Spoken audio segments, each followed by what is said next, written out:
Ito ay rated SPG. Striktong patnubay at gabay ng magulang ang kailangan. Maaaring may masiselang tema, lengguwahe, karahasan, sexual, horror o droga na hindi angkop sa mga... Malakas nga ang paniniwala nito ni Lorena na hindi nga siya ang pumaslang sa asawa nga nito ni Wilfred na si Joy.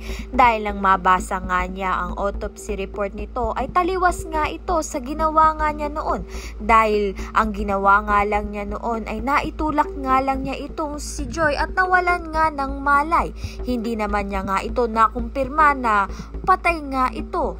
Kaya naman nga't uunahan na nga ni Lorena ang lahat at susuko na nga siya sa mga kapulisan at sasabihin niya na nga ang katotohanan sa nangyari at may posibilidad na maging inosente siya dahil nga na-set up nga lang itong si Lorena. Sa kabilang banda naman nga gagawa nga ng paraan itong si Ronnie upang siraan nga itong si Lorena kay Wilfred. Dahil nga sa mabusising pang-iimbestiga nga nito ni Ronnie kay Lorena ay may malalaman nga siya tungkol sa nakaraan ni Lorena na siya si Carol. Kaya naman nga sumugod agad itong si Ronnie sa mansyon nga nito nila Lorena at krinumpronta niya. Dito na nga'y magugulat itong si Lorena dahil nalaman na nga ni Ronnie ang katotohanan tungkol sa pagkatao niya.